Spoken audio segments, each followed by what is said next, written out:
Kansas City, Kansas is a major industrial center. Here, along the Kaw River, there are railheads and airports and more than 300 manufacturing firms. Many of these industries have employed large numbers of low-salaried and unskilled workers, workers whose parents and grandparents came from the South following the Civil War and for several generations after the turn of the century. Some were recruited by scouts who went south seeking cheap labor. Others followed friends and relatives coming north to find jobs in flour milling, furniture construction, meat packing, and soap processing. Many settled in a tar paper community which was then called Juniper Town. With their new wages, the migrants built homes and established a permanent community which came to be known as Juniper Gardens. It was never one of the finer neighborhoods, and as the demand for unskilled labor declined over the years, and as machines took more and more of the work, Juniper Gardens became a community that prosperity passed by. Many residents have been consistently unemployed or underemployed most of their lives. And although much low-cost housing has been constructed, many homes in this community are little more than hovels. Also, even the building of adequate housing does not provide for the intellectual needs of the children, nor does it help them find the jobs which pay them enough to build their own homes, better homes than those now in existence, and better jobs than those open to the uneducated and the untrained. What can be done to rebuild such communities? How can the children of Juniper Gardens be helped to find a better life? Some of the answers to these problems are being sought in the Juniper Gardens Children's Project. It is a research program operated by the University of Kansas Bureau of Child Research. The community environment does not always give preschool children a basic vocabulary. Many cannot communicate effectively with other children or adults. In fact, some do not know or cannot speak their own names. If this condition is not overcome before the first grade or in one of the early grades, they are likely to drop out or to go through the motions of acquiring a basic education without ever really learning to read and write or add and subtract. Following childhood, they are unable to compete for any but the most menial jobs. This results in low incomes, low standards of living, a great deal of unoccupied time, and often the production of numerous children destined to become part of an environment no better than the one which produced them. The aim of the project is to find ways to head this off, to help children develop skills to qualify for jobs in a technological society.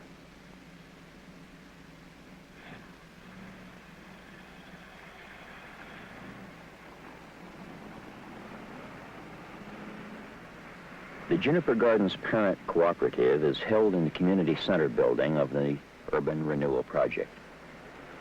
Mothers from the neighborhood make up the bulk of the teaching staff. Their wholehearted cooperation and the devotion of hundreds of hours of their time makes it possible to operate this preschool with a small professional staff. New groups of mothers are trained at various times during the school year.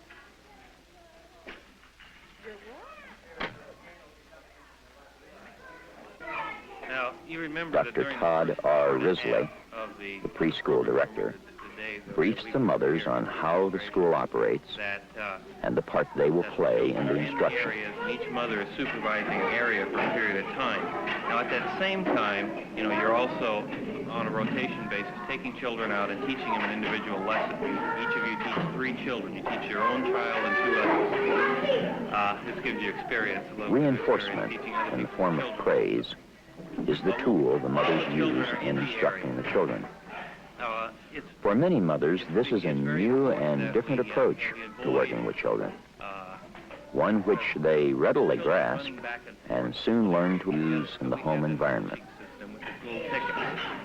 And that seems to be working out very well. The children now know how to go to the table, get their ticket for the next, whichever one they want to go in. They now have identified which area is which color ticket and so on. But it's kind of, occasionally, if it's not done right, there's a lot of congestion at the table. You know, in other words, you have 6 kids deciding to switch at the same time, and then whoever's operating that area is kind of trying to run it. The lesson plans the mothers follow are similar to those in most contemporary preschools. There's a sequence of about 150 daily lessons, including training in colors, matching, rhyming, relative size of objects, and exercises for training and recall. The lessons are given in individual instruction booths. Since the mothers react differently to their own children, they are not immediately scheduled to teach their own. They teach other children for the first few weeks until they have become proficient at using praise as reinforcement during the training process. These mothers, like most persons who have not been trained to use reinforcement, use almost no praise, approval, or other positive reinforcement in response to the good work of their pupils. Instead, they tend to nag and threaten the children when they make inappropriate responses. This is especially true with mothers teaching their own children. But in a very short time, they learn that praise and attention to good responses accomplishes much more than nagging and threatening in the face of poor responses. An observer, or the head teacher, Joan Jacobson, monitors the activities in the instruction booths. She moves from station to station, helping the mothers with the lesson materials and encouraging them to use praise each time a child makes an appropriate response. In a few weeks, it becomes natural for them to respond to children in ways that reinforce desired behaviors.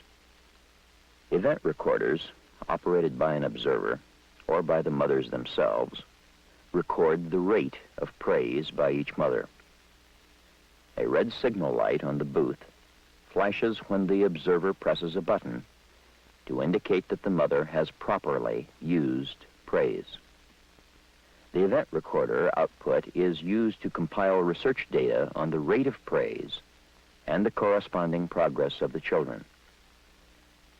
The mothers are encouraged to inspect the event recorder records and to ask questions about their teaching and about the progress of the children. Unusual or severe problems receive individual attention from the professional staff members. As the mothers become more familiar with the teaching process and more proficient at using praise as reinforcement, they begin recording their own praise rate with foot switches. A reliability check is run from time to time by an observer who makes a covert parallel recording. The individual instruction sessions are supplemented by group activities in other parts of the preschool. The children move from area to area. They're free to choose the area in which they want to participate: the doll corner, the block area, or the creative materials area. But conditions are placed on their movements. In order to earn the privilege of moving, they must first work a simple problem. Each child must go to the central table and work a simple matching problem on a pegboard to earn a ticket for admission to another area. Each area has a different color ticket. When the child chooses an activity, the teacher stamps the ticket with a time clock. The child may stay in the area he chooses as long as he likes, but he may not go to a different area without first coming back to the central table for another switching task. This system allows precise data to be collected on the amount of time spent in each area. It also allows traffic to be controlled by making the switching tasks easier or more difficult.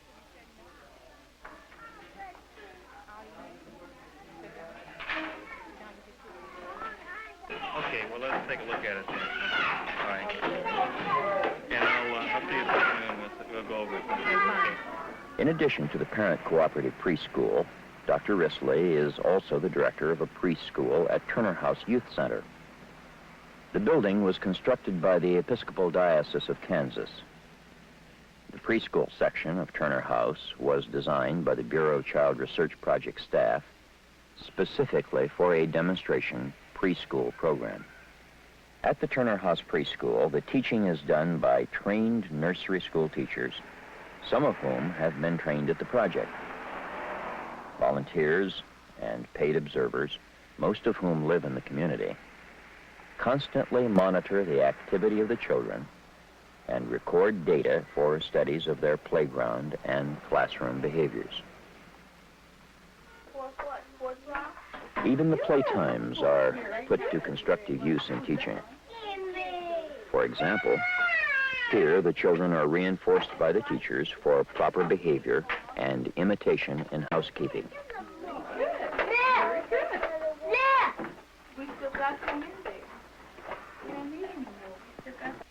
Say this, give me the button and the hanger. Individual children are immediately reinforced for making correct responses to questions or for imitating model speech sounds. This, give me the button and the hanger.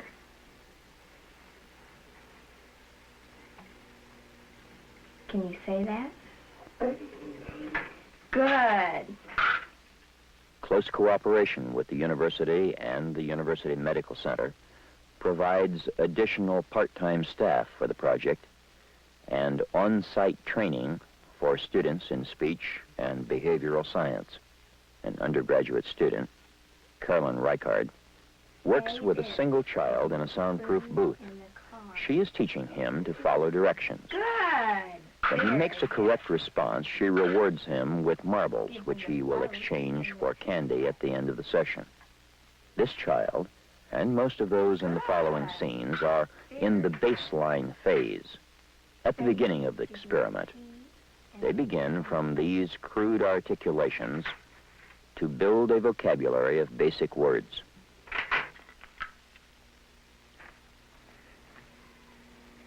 This too shall pass away. Some children have never had the opportunity to listen to or to mimic an adult who speaks clearly in complete sentences. The dog barked at the girl. Constant reinforcement for appropriate imitations increases the probability they will reoccur. We were walking downtown. Nancy Reynolds and other teachers The sun was use setting. old We words were walking downtown. and occasionally probe with new words, reinforcing the child for imitating My speech father came home. and movements. I whispered to my mother. I whispered to my mom.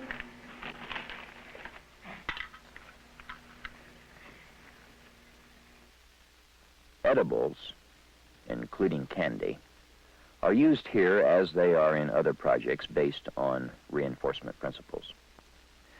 But candy is used chiefly with younger children or with children who have severe problems. The emphasis is on the use of social reinforcement or reinforcers present in the natural environment. Candy is often used to establish the pattern or to work with children who are not receptive to other types of reinforcement. What did you have for breakfast? Good, Susie. Good for you. Here's some M&M for you. The child shown here with his teacher, Dianetta Coates, during the baseline phase of the beginning experiment, has a severe articulation problem. He was not receptive to other reinforcers. She began the program by asking him questions about home and school And what else? and other subjects to test his narration skills. Later, she taught him to narrate or describe his experiences requiring much more complex descriptions before she rewarded him with praise and candy. That's a lovely fur coat you have, said a lady. Where did you get it? I was born with it, said Sammy. How I wish I could Two approaches to preschool education are taken here. In one, the children are read a story and then asked questions about the story. The observer at the table is listening to the responses made by the children and recording the frequency with which they use certain nouns and verbs and adjectives. They are then reinforced according to how well they respond to the teacher's specific questions about the story. In another group, Betty Hart, the head teacher, also reads a story, but she reinforces children for responding to questions which are not necessarily related to the story itself. Jim? About.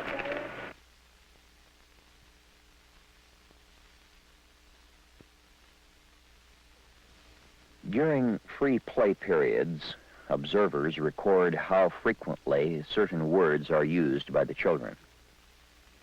Nouns, verbs, and adjectives are recorded to be key-punched at a later time. These recorded data are analyzed by the University of Kansas computer system. The computer returns a listing of the frequency of word use for each child. This makes it possible for Betty Hart and Nancy Reynolds to detect trends and note progress in vocabulary building. It points out areas of gain and areas of lag and saves untold hours of staff time. In addition to the two programs designed to help preschool children, the project includes a remedial class for underachieving grade school children. Extensive research is carried out in the use of incentives in remedial education. Underachieving children from local public schools come to the Pleasant Green Baptist Church each day to participate in classes held in the basement. It is purely a voluntary program. No one at the schools, in the church, or at the project pressures the children in any way to attend these remedial classes. They come of their own free will to compete for the incentives provided in the classroom. Overcoming silence is not a problem here, as it is often in the preschool classes. The problem is more often one of obtaining silence. After a full day of classes in the public schools, the 16 children who attend these classes are sometimes a little rowdy. But work begins immediately after they arrive at the classroom. They even eat their after-school snack as they work.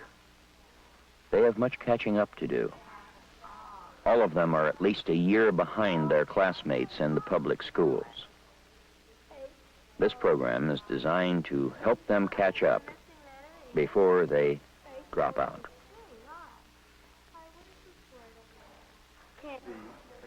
Dr. Montrose M. Wolf is the director of the Remedial Education Project. This research is designed to discover better ways to help poorly motivated children gain a desire to learn. Reinforcement contingencies are changed regularly. Observers record behavior under the different conditions. Dr. Wolf then meets with the project coordinator, Dr. R. Vance Hall, the head teacher, Edward Hanley, and the graduate student research assistant, Joseph Lakowitz, to discuss progress. Together, they examine the data and the student records and plan new research designs to use reinforcement techniques in remedial education. When does it spin the wheel? They get to spin the wheel plus. Spelling and arithmetic exercises done during the class sessions are scored much as they are in the public school classroom. At the end of the day, the scores are translated into points, which are marked in individual student folders. The ticket books used in this reinforcement program are of 4 different colors, each color being valid for exchange for a different reinforcer. Each page has 100 individual squares which must be marked off before the ticket has value. Yellow tickets are saved for long-range goals, such as second-hand bicycles, inexpensive watches and clothing. Completed green tickets are good for snacks. 8 blue tickets are good for a field trip. Pink tickets are exchangeable for cash, or may be spent for snacks and trinkets stocked in the small commissary maintained by the staff in a room off the classroom.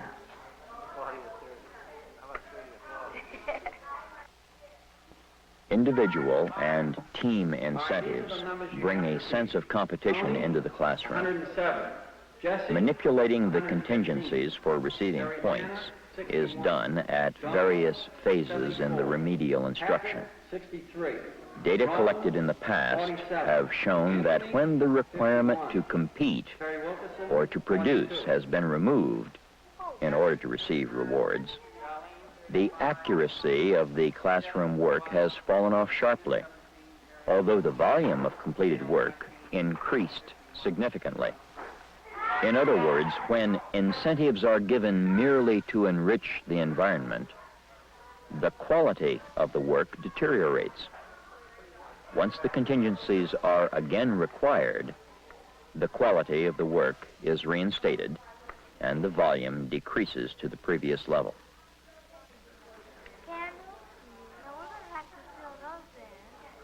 Students in the remedial class receive an equal number of points for the work in 3 areas: regular schoolwork completed or corrected during the remedial sessions, extra work assigned by the remedial class teachers, and improvements in grades on each 6 weeks report card. All pupils are at least a year behind their public school classmates at the beginning of the school year, and many have manifested problem behaviors in the public school. The letter grade average for remedial classes the past 2 years offers proof for how effective incentives can be in remedial education. The beginning public school class average for the 16 pupils taught each session has always been a letter grade of D.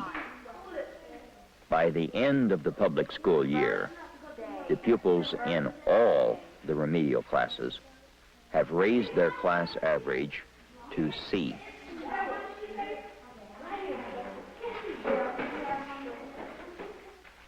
As with the preschool children, story time is a favorite. Teachers alternate telling the story, asking questions, and recording responses. The type of response is the basis for giving points. The sense of competition is heightened by the team spirit. All children in the remedial class participate. They are divided into 2 teams. They compete for points by answering questions. The teacher scores the responses, and the points are totaled at the end of the story session. These points are then transferred to the individual ticket books. What about Ronald? Rigsby? Who is Rigsby? This is Christine in your classroom. Cooperation from the public school teachers and administrators has made another behavior modification research program possible. With this cooperation, the remedial staff has been able to concentrate on students with the most severe problems, those who provide a basis for the most valid research into classroom behavior and the use of social reinforcement in behavior modification. There was a helping teacher present, and that's when you all were preparing for The project coordinator, Dr. R. Vance Hall, has a research program in public school classrooms. It is an experiment in the control of inappropriate classroom behavior.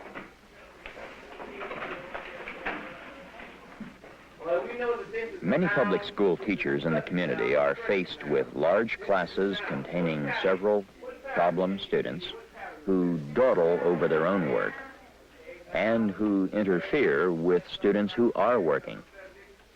Under these conditions, teachers often resort to aversive control. This is a natural reaction, but not one that is likely to overcome the more flagrant behavior problems of deprived children. What we're trying to do, we want to use the same. In this research, an observer and a classroom monitor record the behavior of one student who has been chosen as the subject. The observer records the rate of occurrence of various inappropriate behaviors to establish a baseline. The teacher ignores the pupil when he is dawdling or annoying other pupils.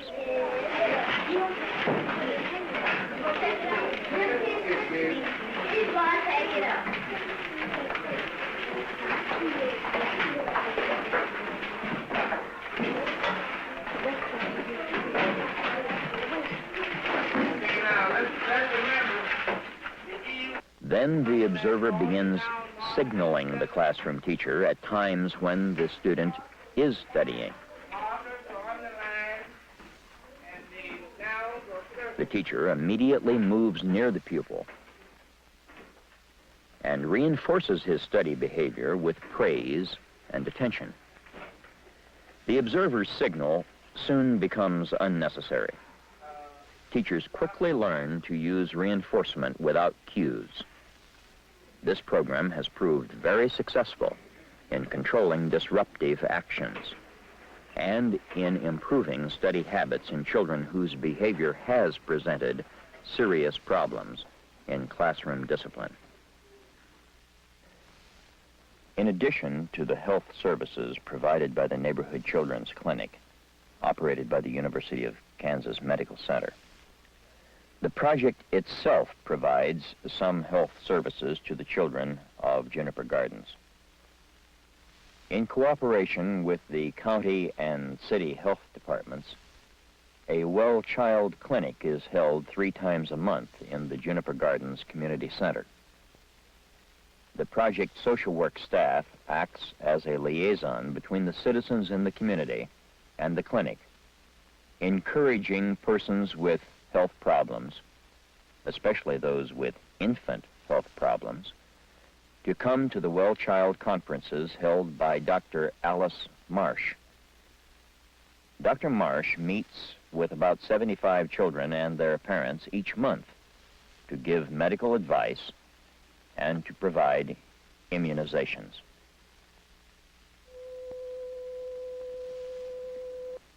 Georgia Gerardo, a professional audiologist, works with physicians from the Kansas University Medical Center to give hearing tests and to make follow-up recommendations concerning children who have detected hearing problems. Since the home environment and the extent of parent participation is so important to the health and education of children, the project's chief social worker, Mary Wilkins, is in constant contact with the parents of the children in the project.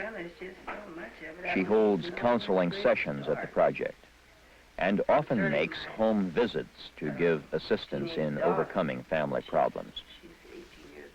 It is here that the project staff has the opportunity to help parents learn to use positive reinforcement and praise and encouragement in the home environment. Mrs. Wilkins and her assistant, Holly Lakowitz, conduct a formal program in which they visit neighborhood homes to instruct mothers in using reinforcement in child management.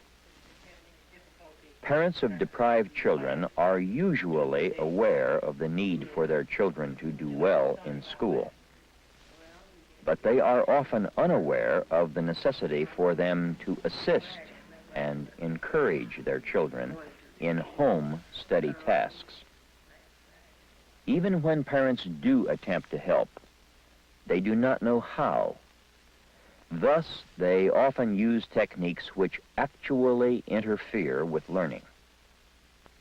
When parents learn to use praise and attention and privileges as reinforcement, the child's chances for doing well in school are significantly increased, and the task of helping the child is much easier for the parent. The various project programs are designed to work toward a common goal: education to help children become self-sufficient adults. While learning how to better teach their children in school, mothers have acquired techniques they take back to the home to apply to other children. And in some cases, the project has helped previously unemployed adults find jobs. Many mothers who have worked at the parent cooperative preschool have found employment as teacher aides in day care programs and Head Start centers. At Turner House, deprived children are taught preschool skills in a more closely controlled environment. This allows the collection of research data, which aids the staff in monitoring the progress of the children and in pinpointing the most effective teaching methods.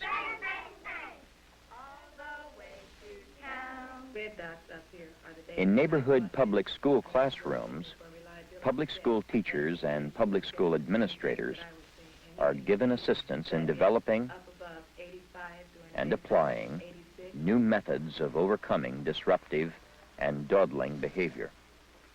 Coordinating the various anti-poverty activities in the neighborhood is important if programs are to work together without overlapping. Decisions must be made to place emphasis on the most serious problems. The project demonstration coordinator, Uriel Owens, is active in explaining the work to project visitors and government officials. He also has the responsibility for coordinating the work of the project with other neighborhood programs. Here, he discusses plans for the coming year with John Burris, director of the Neighborhood Trades Corps, and Fred Johnson, director of the Neighborhood OEO Coordination Center. With their plans in mind, he and the project coordinator, Dr. Vance Hall, and the director of the Bureau of Child Research, Dr. Richard Schiefelbusch, are better able to plan more effective programs which mesh with other anti-poverty projects in the community. The prime mover behind the project from its very beginning has been Dr. Richard Schiefelbusch, director of the Bureau of Child Research and professor of speech and drama at the University of Kansas. His life work has been with exceptional children, and it was largely through his efforts that the necessary talents and skills were drawn together to make a success of the Juniper Gardens Children's Project. One of the early research workers in the project was Dr. Frederick Gerardo, director of the Bureau of Child Research Laboratories at the University of Kansas Medical Center.